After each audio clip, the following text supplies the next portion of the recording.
Hello, everyone, and welcome to Beef Breaks It Down. Not mentally.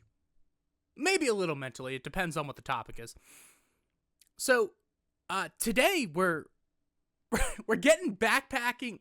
We're backpacking to fucking basics. Word to Eazy-E. So, the plan for today is roughly talk about Ruby. Not just really Ruby, just if you look at the dumbass. If you look at where it all started, right? It was with these trailers. And Monty really, he orchestrated an entire franchise overnight. With each one of these trailers, I will say we see a lot of things. But before going into it and breaking it down fully, I think it's important that you kind of know a couple of terms. I personally hate whenever I watch a video that claims to be educational and then they use a bunch of terms that I don't know, but they think I know it because they're for college, and it's a lot. I didn't really learn any of these terms until post-college, and that's because I read about film and stuff. So here's a couple of little terms for you. First and foremost, visual interest. Visual interest is basically the emotive qualities that a scene presents. So, it's going to be here somewhere. It will be. I'm just going to edit it in. But think of it as in, you know when you're watching something and you look at it and you can't take your eyes off of it? That's visual interest. It's basically how interesting is what's on screen. Second thing is called the law of contrast and affinity, which is basically the more things differ, the more visual interest you're going to see. That's why we started with visual interest. And the more things are similar, the less visual interest is created. And this is through visual mediums like line, shape, rhythm, movement, tone, color, and space. I definitely didn't do those in the right order of importance, but now you know all these, and I'm going to be talking about them. Expect to see this. It's a little glossary. I think today we're probably going to be looking a lot at least in my head, tone, which is just the brightness and darkness within a scene, and color. I think also movement, just because Monty, fighting choreography, the man was a genius at it. But that's what you're gonna see today. Okay, that's what we're talking about. That's what we're getting through. It is what it is. We take it. But yeah. So, without further ado, we're gonna jump into it and break it down. This is live, and if it sucks, my bad. Okay. Oh, that's loud. No, what did I do? Okay, we're back. Okay, bringing this back.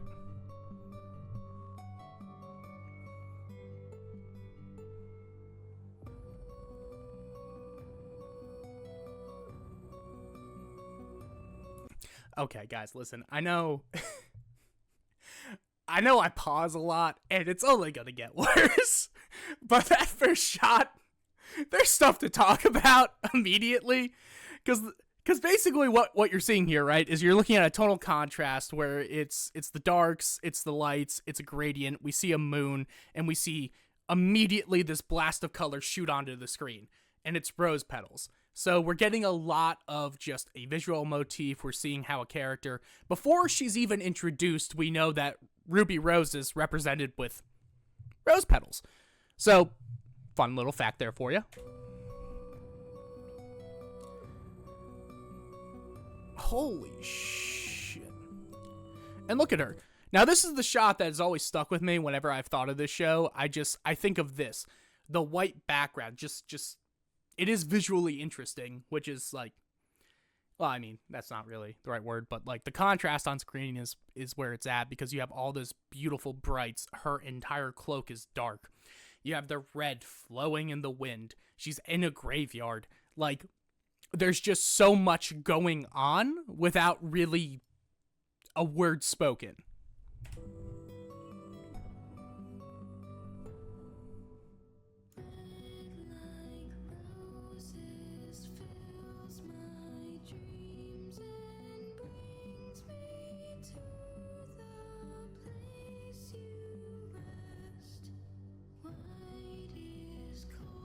I'm sorry, he really did just create so much hype for something in 5 shots, in probably what amounts to 45 seconds is what I'm seeing on my screen.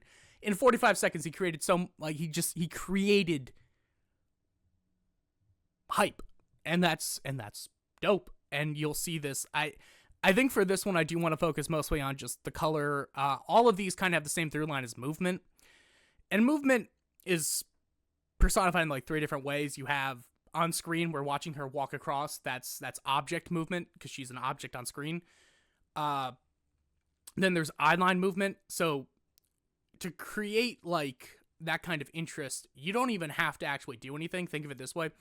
If someone's framed on the left side of the screen and right side and we're cutting back and forth, your eyes are moving for you, and that creates a level of intensity in your head without you actually ever needing to really do anything on screen. It's actually it's pretty fun. It's pretty interesting.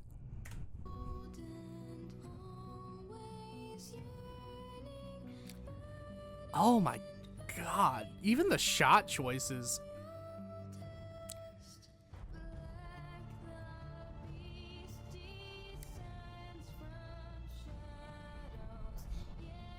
Even the primitive Grim, like, I know Rooster Teeth is defunct. Oh, well, they're not. They're back, apparently. But, you know, Rooster Teeth has made a lot of bad decisions in their time as a company. But I will say, this was not one of them. They were crooked. Well, I don't know if it was really they. I think Monty really just had a dream and was the type of person that worked effortlessly to get his dream created. And I respect the fuck out of him for that.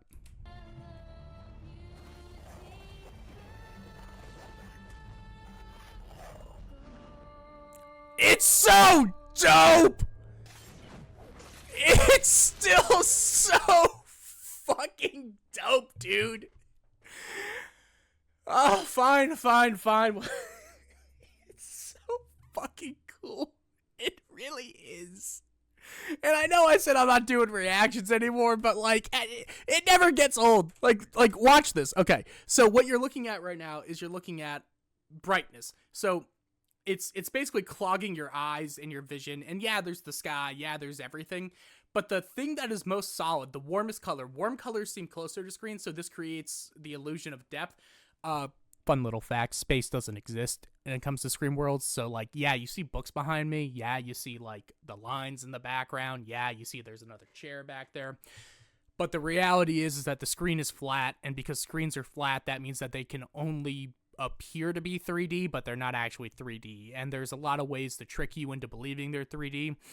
We can talk about the object size. We can talk about a lot of different things, but the reality is that the screen is flat. So much like the Earth, it's all flat. It's all fucking flat. So what we see here is I hope to God you guys know that was a joke. I pray that you understand that there was sarcasm there. Anyway, but what we see is that we see her standing and just going for it. The cape flows, the added wind, it's snowing, and then... And if I didn't say it before, like, I know I'm pausing a lot, but goddamn, Casey is a godsend at this shit. Such a great singer. They're coming at her, and what does she do? So she turns into rose petals, that same visual motif. Probably should also throw up that term somewhere. It's just it's a recurring visual element that you're going to see that has depth and meaning. Also, I hope you guys know that I'm not talking to you like you're 5 years old. I kind of just view it in the way of like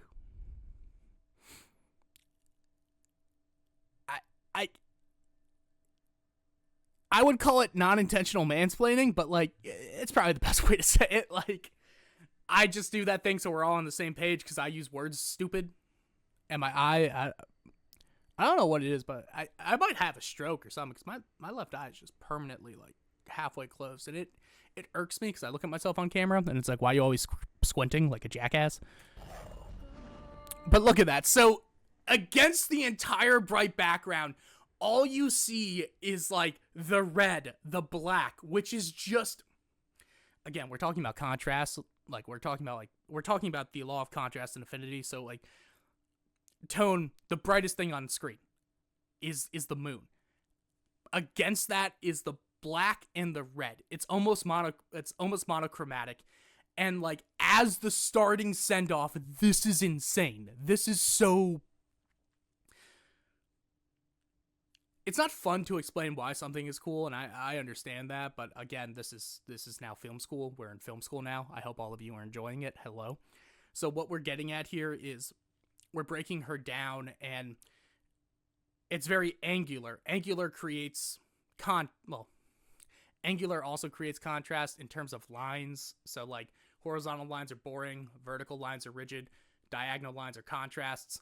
If you ever notice the most interesting part or the most like thrilling part of a movie, you're going to see a lot of triangles because they have diagonals in them, or you're going to see a lot of diagonal lines. This shit was figured out by the Russians in the 1900s. I learned about it like 6 months ago. So like, you know, all right. All right, I learned about it 6 months ago. The Russians figured it out in like 1917. But yeah, diagonal lines, fucking insane, bro. But look at that. So she comes down, and look at the movement with the gun. Pulls out the gat. And I know it's a sniper, but damn.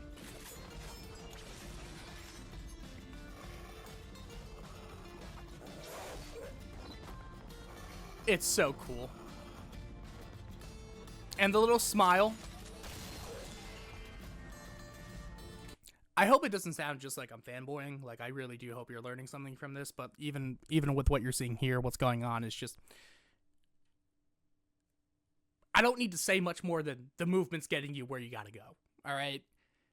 I think Monty was a master of just adding weight to something that doesn't have weight. Like, film doesn't have weight. It's weightless. Animation doesn't have weight. It's weightless. You have to add it by basically tricking people mentally. Like, it's all an illusion. This is an illusion. If you gotta add weight. Like if I start walking, you need to have somebody in a Foley booth making the footsteps for me. Somebody has to walk with me somewhere else to add weight to the sounds of my steps because you know there's sounds. You're creating the world out of nothing, and it really is cool.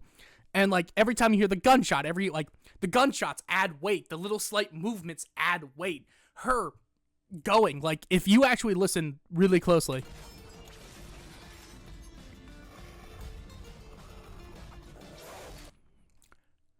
her steps have sound effects.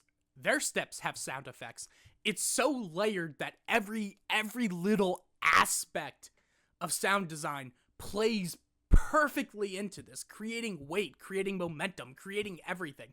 When the scythe goes down, you ever swing a scythe? I fucking have. And let me tell you, they don't make that sound. But you know what? Every time I hear a scythe, I go, it should make that sound. God, it's so cool. The cape rustles in the wind. Just listen, all right? I'm probably gonna have to put a copyright thing screen up so that way it's like whatever, and Rooster Teeth doesn't get upset at me because sometimes they block it. It's a whole thing, and I don't even know who owns Ruby anymore. So, you know, I'm gonna do what I have to get mine, but understand that I'm gonna show it as much as humanly possible.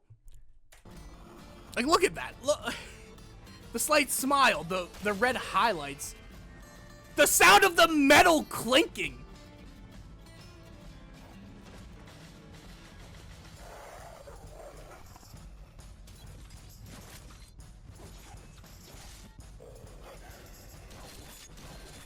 I don't know. I don't think they have credits at the end of this, so like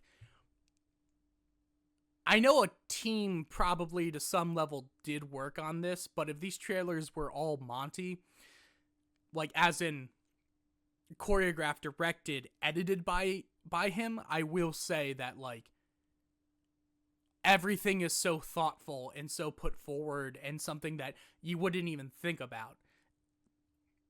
Why would you ever think that the scythe going through needs to have a sound effect? Where would you even find that sound effect? Do you know how hard it is to find sound effects? YouTube has a library of them.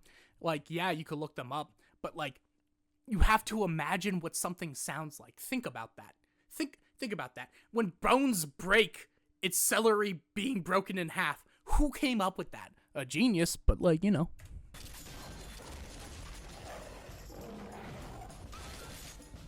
It's so cool.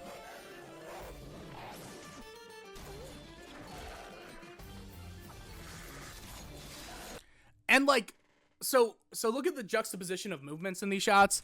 Guys, again, I know I could yap. I know it's been 15 minutes. I'm sorry. I am. And we're only 2 minutes through. Jesus Christ, I've gotten worse. I really have gotten worse. But if you start looking, like, if you actually start breaking it down and looking at it just legitimately, right? So we start here. It's slow. We watch her flip through. Goes over fast, and it's,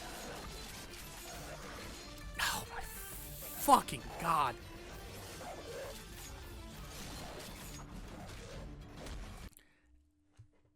Those early season Ruby movements were something to behold.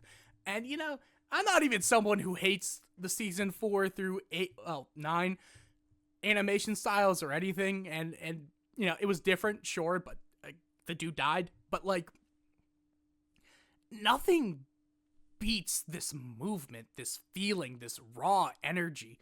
It's slow, it's fast. The scythe is moving fast. She's moving so slow. It's kind of like, so in the visual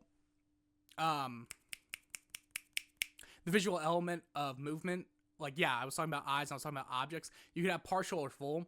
Full movement is if the entire subject, the entire object. By the way, actors or things are objects. That's just how they're defined. So they can either move partially or they can move fully.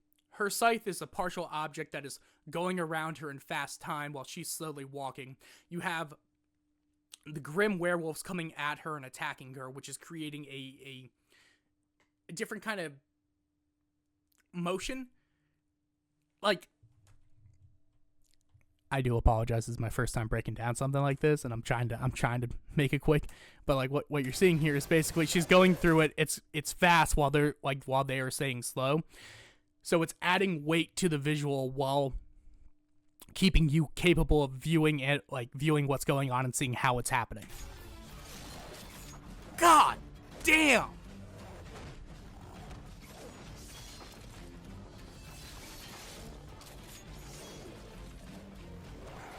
And then the music, like, Jesus Christ.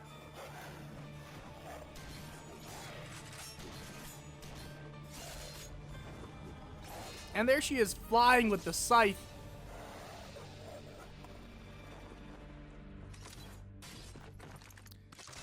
Another mag.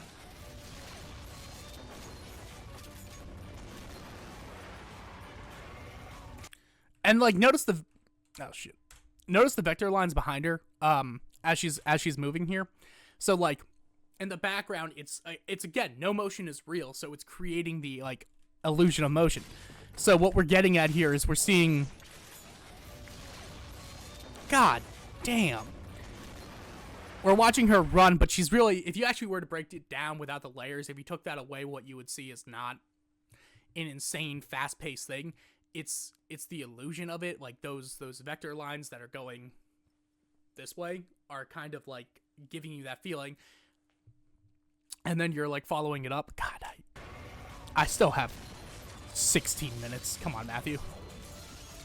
Come on, Beef. You gotta get through this. Oh, fuck me. Also, just a little fun little thing here. Look at the bullets flying up. Little nice touch like that. Like, you see the bullets. It looks like it's gravity dust, by the way. Just kind of flying everywhere.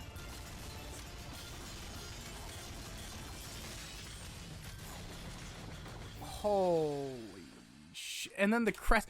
So again, it gets back to the whole visual motif of the piece, which I think is not just the rose petals, but I think it really is the contrast of tone. And like, again, I know I keep repeating myself and I'm sorry, but tone is quite literally just background, foreground, interchangeable and interplaying with each other. So like, you know, just, that's what they're doing. Not background, foreground. What the fuck am I talking about? Tone is the lights and the darks interchangeable, and they're playing with each other in the sense of she is the darkest thing on screen, so your eyes are always going to be drawn to her when everything else is bright, because you're visually interested in the darkest thing on screen. You're visually interested in the thing that's moving on screen or moving the fastest on screen. You're visually interested in like the only color on screen.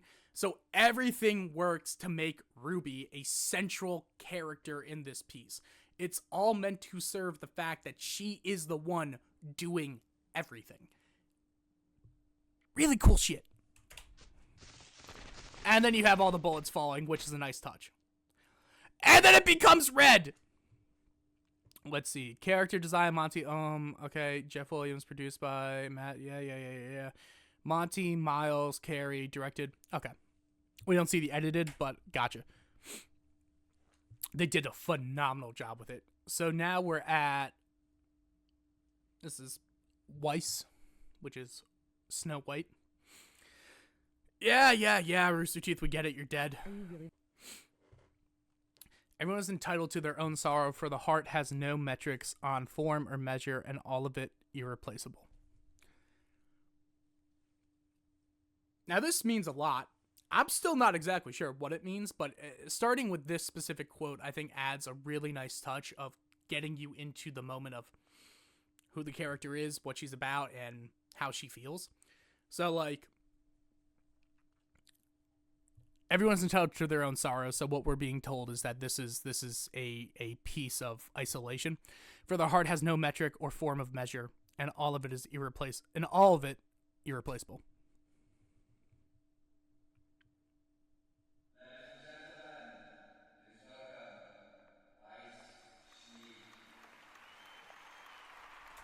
I do love that opening, and what makes at least the first two interesting is the visual rhythm. So, like, if you think of it kind of like a beat, right? Every shot has its own, like, little beat to it, and that is done where the edges of the screen are like, pa, and then what's in the middle is the next beat.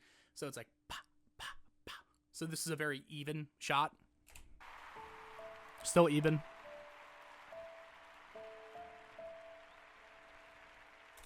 It's also cool because the way she's introduced is as someone who's poised, judged, and forever not insecure, but watching what she's doing. The lights, the audience.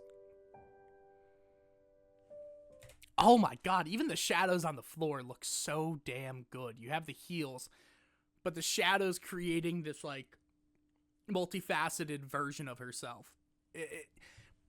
Fun fact, in art, most of this stuff isn't conscious. It is, but it's not, you know? Like, the best way to explain it is, you as an artist typically just do stuff that makes sense and is cool, and things that make sense and are cool are more or less what you're seeing on screen.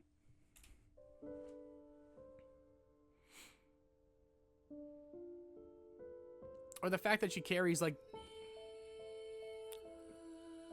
god damn.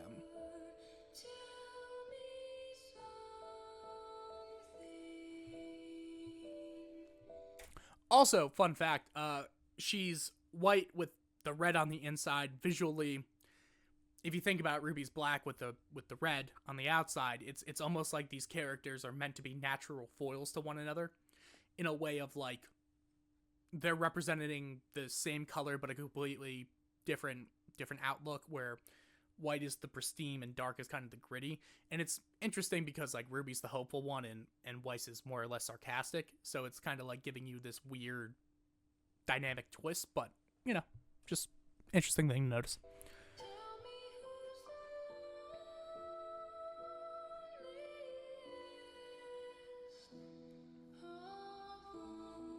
And then the mirror shot.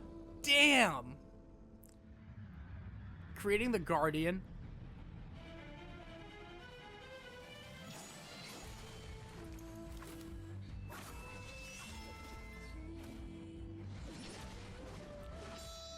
And if you look in the background, all the shapes, every what's the right word? There's like a thing called like a tonal glass, and it's something that like filmmakers use, and the idea is to like break it down to the linear motif. And the way you do that is you turn everything to perfect black and white, and the brights are the only lines, and that's what creates a linear motif. So like you could see it in the background here, where it's like it's her in black. She is completely alone, isolated, and she's fighting this giant obstacle by herself. Whether or not Monty intended to do it this way, at least the first two trailers are kind of telling their own story, where Ruby's is a lot more of just anguish and the need to fight. Weiss's right now is very much how she is alone and going after all these obstacles by herself, and this really is the story that's being told on screen.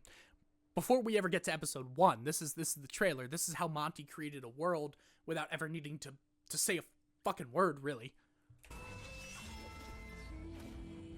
Like, look at that. Oh, baby, it's dope. And the fact...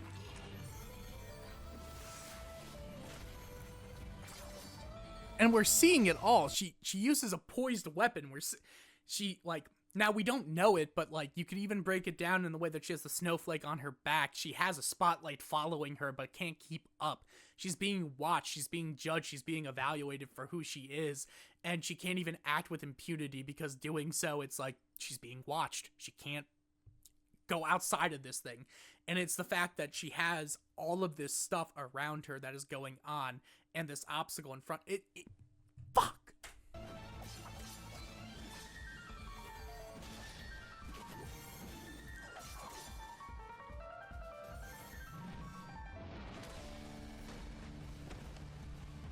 And even the weight of that punch, like, everything has this weight to it.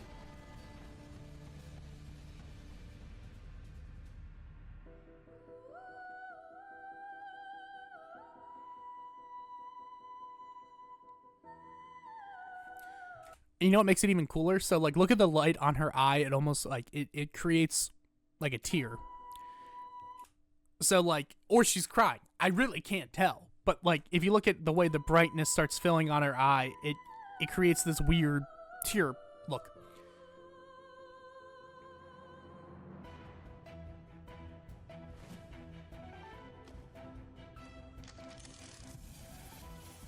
It's still so cool. They really cooked it up. They cooked it up so heavy, dude.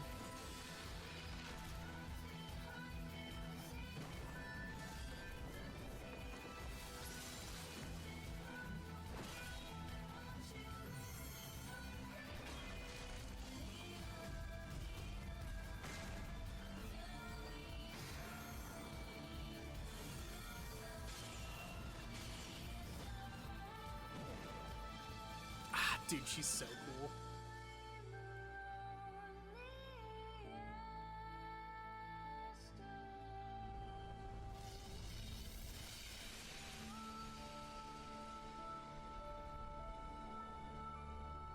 And it's crazy because it's like, even as the performance is going on, as she's singing, as she's going through it, she's whether it's real or not, she's visualizing this fight, this battle with this guardian, and yeah, she's able to overcome it. Yeah, she's able to get past it, but the reality is she is the loneliest one of all, because she's doing it alone, which kind of gives you this weird setup of, before even meeting her, you kind of realize that her arc is about finding people, is about like stepping outside of herself and finding her own family, which is interesting because that's what she ends up doing.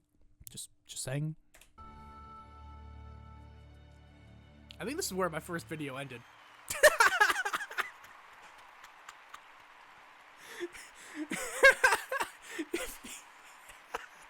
If yapping was an Olympics, I'd fucking win gold every time, baby. Woo!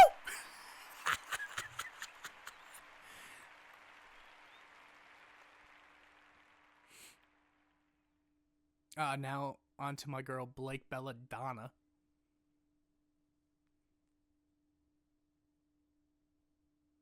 See the premiere at RTX, Austin, Texas, July 5th, 2013. Nice. And then the snowflake, which, great motif for her. It's actually, when you think about it, okay, well, now, un momento. It's actually like really interesting because the more you think about it, the more it kind of makes sense that like the snowflake, which is always a symbol of individuality, but is always going to be piled up on a mountain where it's just like, what kind of snowflake is she? Is she the collective? Is she like everyone, or is she by herself? What is he? Is the snowflake isolation? Is it connection? I can't talk good. That's what I've learned, but it's actually a really cool way to represent her. And it's like, yeah, her grandpa is, you know, Santa Claus and whatnot, and he's a good guy, but fascinating. Your hopes have become my burden. I will find my own liberation. Immediately setting the tone for for what this character is. Wait a minute. Your hopes have become my burden. I will find my own liberation. You know, on first glance, that kind of becomes like a metaphor for like legacy and what it means to uphold the values and traditions of somebody else. It's cool because it could equally apply to my girl Weiss, but doesn't. She's about isolation. Blake Belladonna, not isolation. And look at the contrast. Like, look at it. Look at the red, the autumn, the leaves, the falling, with the black and white. Like, the colors here are so representative of something. I don't know what, but they're representing something. So, like, you see Blake and you see black, white. You see this weird thing of who she is. Is she one way or is she the other? Is she faunus? Yeah. Is she human? Yeah, because faunus are human. Well, they're faunus, but unimportant. Eugenics aside. But you're seeing this thing of like, which way do I go? Who do I want to be? And what path am I going to take? You have the red, which is this warmth of like, what is it? You know? Each of these characters have so many... Blake, it's time.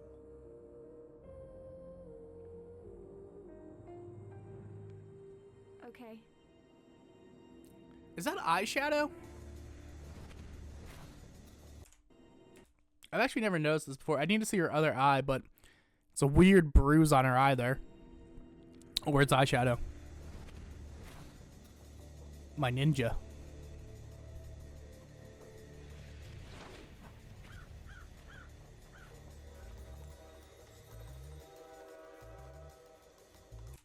It's also interesting because if you look at it, you could also read it as like, he is the most red thing on screen and everything around her is red. And if you kind of wanted to read it this way, you could technically, and you wouldn't be fully wrong, but it's kind of like he has completely consumed her world. And if we watch going forward, by the way, visual elements are always going to be representative of like the story. So like the more you want your story, like when you get to a climax, you want a lot of contrast. When you want to paint the picture or heighten something, like there needs to be a lot of affinity. So like the world being red, him having red hair, his jacket being black, and the two most predominant colors of the scene being black and red. And she's the only character that we're seeing as of right now that has white on it. It's kind of like she's the only contrast in this world that's been completely dominated by this person. It's very fascinating.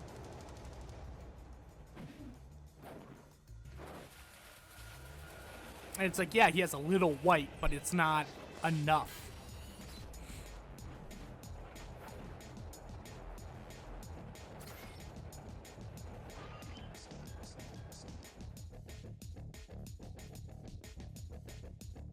Looks like we're gonna be doing this the hard way. Even black in here, black and red. There is black and red in every shot. And like just visually, each one of these is so visually distinct. And this is what I mean by Monty deadass crafted, well, the entire team, not just Monty, and I don't think it's fair to just put it all on Monty when, like, obviously Miles and Carrie had a lot to do with it, but, like, everything is so visually distinct while still having so much in common. All the themes, everything that's going to be present in the show, you're being shown way before anything is ever said to you about it. Way before the first line of dialogue. You get the entire feeling, you get the vibe, you get the look of what this world is. That is so fantastic. That is so uncommon. How many times do you watch a trailer and go, it's alright? Or how many times do you watch a trailer and you actually feel excited? Trailers are supposed to tell stories. They're supposed to give you a glimpse of what you're going to see in a microcosm type of way. And what these do, and what they decided to do, is they built hype without needing to scream, you know? Like, that's what makes it fascinating. Don't be so dramatic. Intruder, identify yourself. I do like it because they're also stealing a bunch of dust carts, if you kind of think about it. And they're not even grim. Like, these are just, like, robots. God, she's still so cool.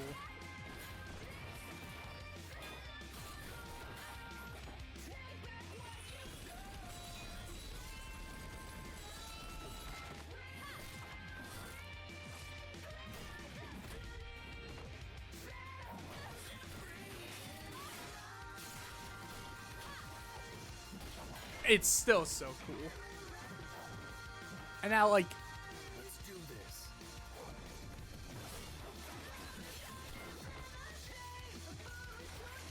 I'm sorry, I'm getting really caught up in the hype. I do apologize because it's still hype. It doesn't matter how many times you watch this, and this is true of like any great craftsman. It doesn't matter how often you watch it, it's always gonna be cool. Sorry. Let's do this. Like, look at that. Everything has weight. And I know I already talked about that, but like, it does.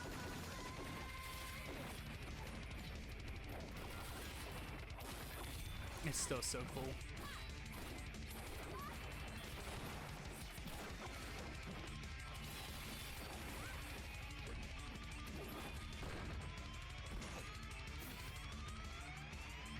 That was actually a really cool transition. So you like watch that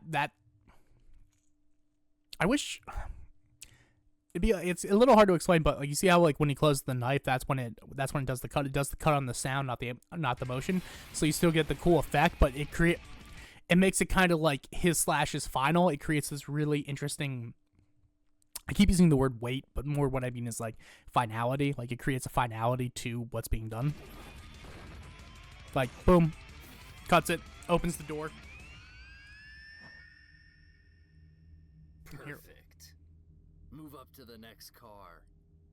I'm good. I'll set the charges. What about the crew members? What about them? That look to the side is all you need to see. Also, the what about them. I think it's funny because I remember on this video, people were like, how did you call that? It's right there. Look at her eyes. Watch her eyes, and you could tell right now that she's going to leave. You hear, what about the crew members? What about them? And she looks to the side. She's made the decision she needs to leave. It's right there in that moment. Adam.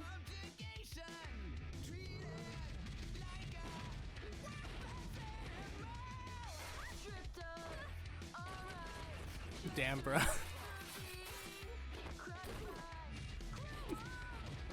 I gotta say, the most my dad gave me was trauma. God.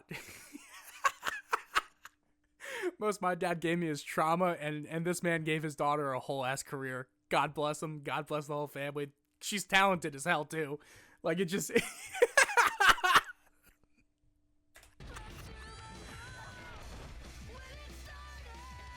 need to get out of here. No. I'm busy committing hate crimes.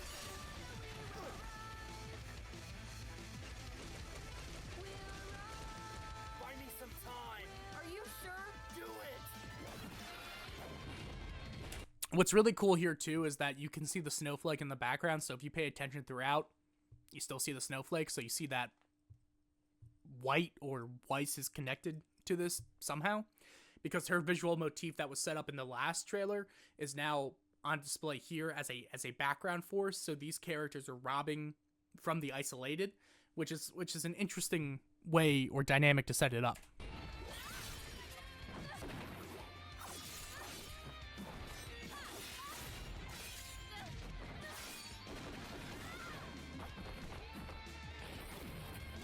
They really do so much with this. And look at that red.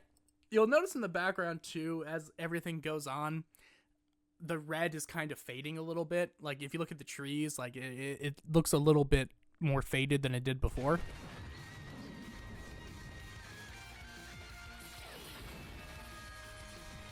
And look, black and red. Interesting. Moon is now broken. We started with a full moon. Now she broke.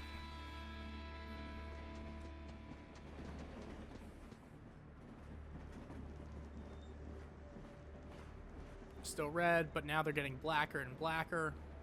Goodbye.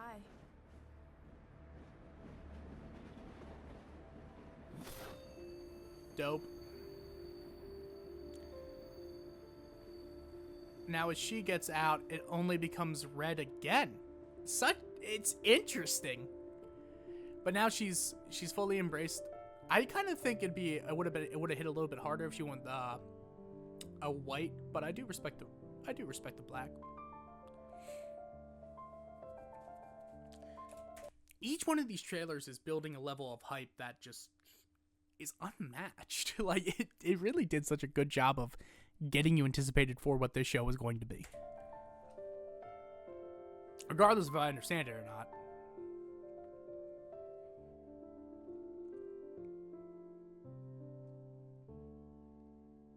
God, it's so damn good.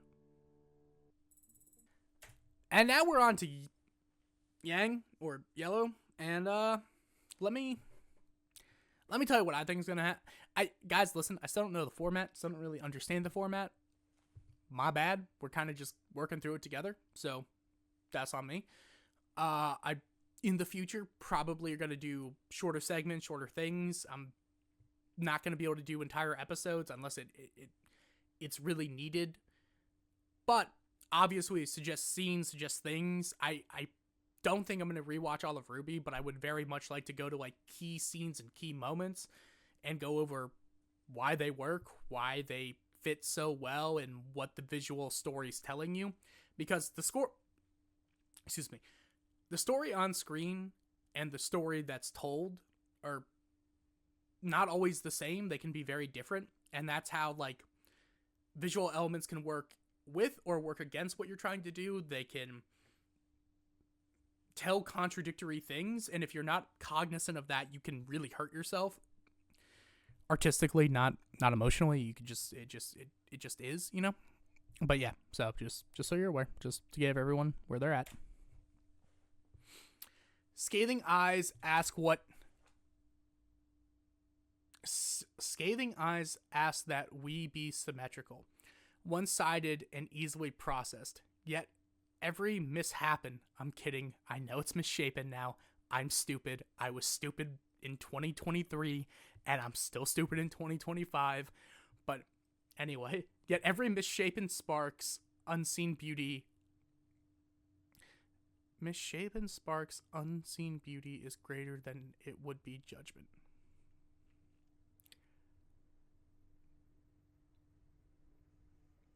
I love, they really do set the tone. They do such a good job of setting the tone of who's who.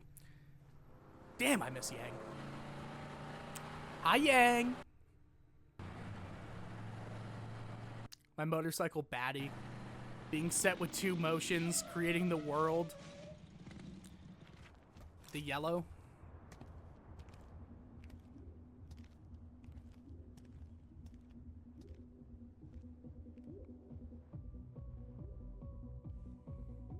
Look at that, the full black and yellow, literally calling her like a sun. Like it. Damn, it's good. Damn, it's good visually. You feel the weight coming.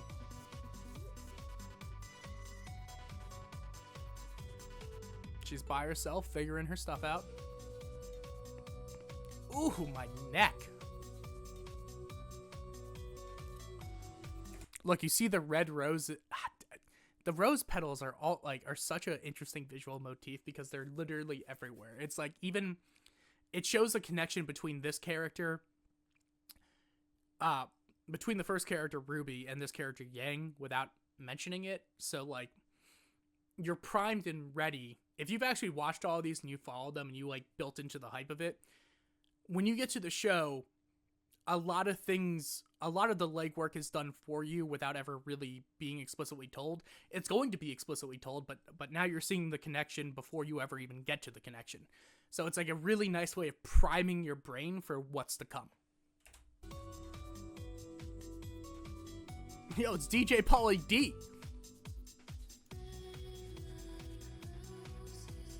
We're also playing the same song from the beginning. Dude, I miss you, Chadwick. My boy.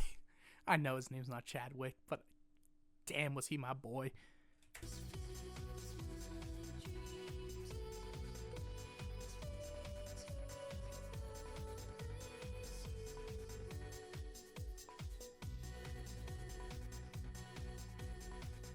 Strawberry sunrise. Queen! Oh, and one of those little umbrellas. Aren't you a little young to be in this club, Blondie? Aren't you a little old to have a name like Junior? So King. I am. You got a name, sweetheart? Yes, Junior, I've got several. But instead of sweetheart, you could just call me Sir. So, I'm not going to address the elephant in the room where a 17-year-old's grabbing a grown man by the testes. But, like, it's funny. It's never not been funny. People say you know everything. Tell me where I could find her and I'll let you go. I've never seen her before. I swear. Excuse me? Who is her? I swear, sir. Looks like... Is that Excuse me, Raven? I could find her and I'll let you go.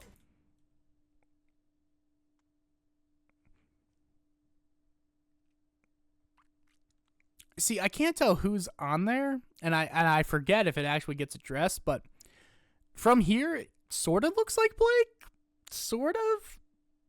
Blake in blackface?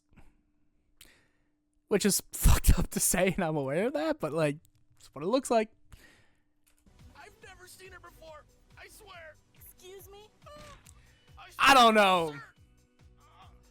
Looks like we have an audience. This must be kind of embarrassing for you, huh? Nah, it's my Awkward. kink. It's my kink. Sir, if you want to make it out of this club alive, I suggest you let me go. Now. It's the Axe Gang. You'll pay for that. I don't think he will. Junior, I was just playing with you. Don't be so sensitive. If you notice how there's all these warm colors in the club, you have a lot of the black, you have a lot. The only character who's... This is going to sound really a stretch, but the only character who's non-repressed in the way of, like, every character is wearing constricting clothing, every character's in a suit. The only one who's kind of, like, free is Yang.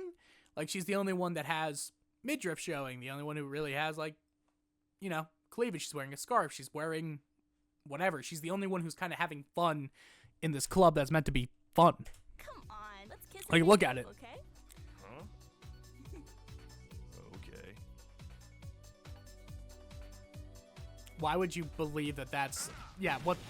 Stupid. She just grabbed you by the dick and balls, bro. It's a love punch.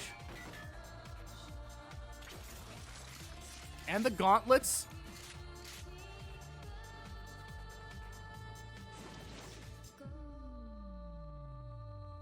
God, I love her. Punching the ground, turning everything to red. I'm sorry. I'm having a lot of fun here.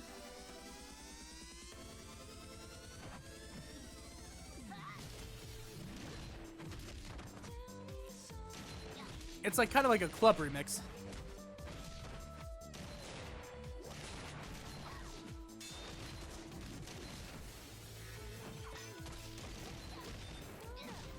What I really love about the motion of this is that, like, it is super weighty. Like, there really is just weight in every hit. Like, you watch a lot of fight scenes get animated, especially if you're into anime, and, like, you ever watch a fight scene and you're just like, I guess. Like, I you know? It's weird. Because I've said it before, I think Toradora has a much weightier fight scene than some shonens. And, like, you know, it's just Taiga with a stick trying to hit, but just the way it's fluid, the way it hits, the way it works, just looks sick, you know? Oh, she's fighting Kanye!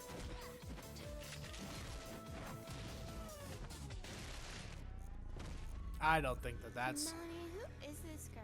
I don't know. And notice how even those girls, like, they have more skin showing, but they have, like, full dresses on. They're wearing, like, a proper formal attire. They're in a nightclub. Why do that? Like, you have this, like, weird concept of with this character, like, we're still seeing these reds, we're still seeing the visual interest, but, like, I really think these trailers are a masterclass in animating, creating, and showing a world before it's ever really seen. And by the way, if I'm repeating myself, my bad. But, like, Yang is now telling this story, whether or not it really realizes it, of, like, this character going into this place that's supposed to be fun, but it's a bunch of thugs just kind of talking and, like, not dancing, not doing anything. And she's the only one with the freedom of movement to be able to punch, kick, and do what she's got to do. And then these girls show up, but they're still in constrictive clothing. Technically speaking, both those dresses would have corsets. So it's telling a very interesting, like, visual story. But we should teach her a lesson. I don't think you'll be able to. She's got shotguns. All right. Yeah, it's sick.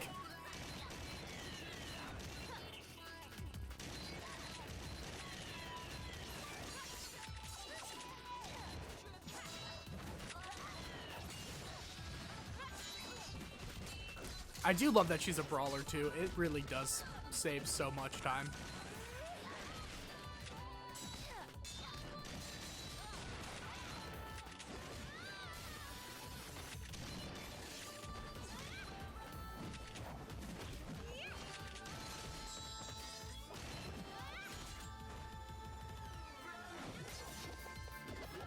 Aw, oh, dude, she is dancing on the haters.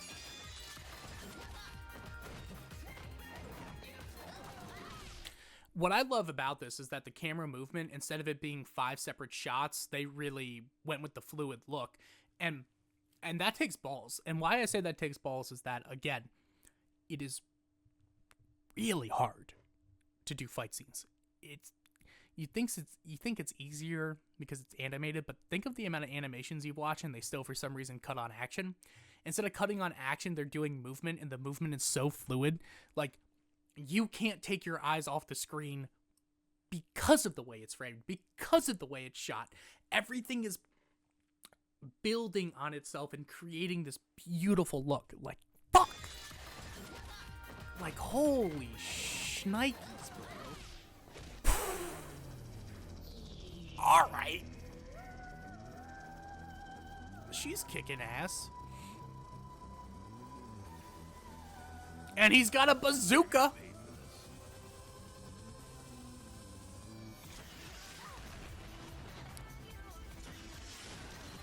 And the music is also just a vibe with the bat. Woo!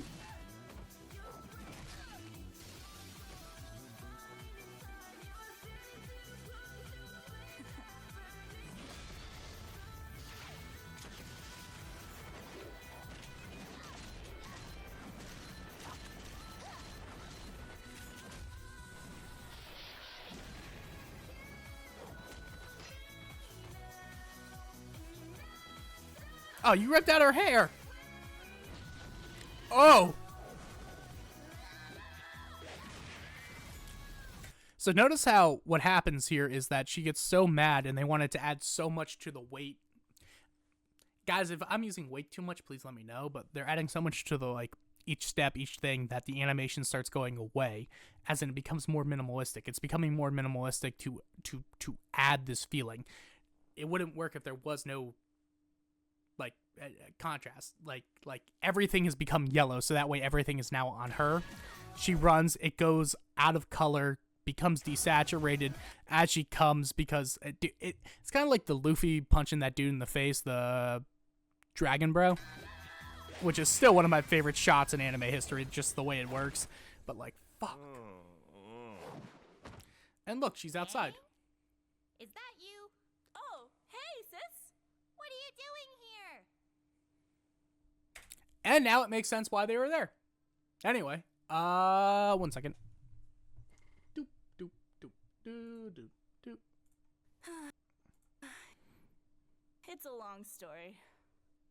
I got time. Alright, my bad, everyone.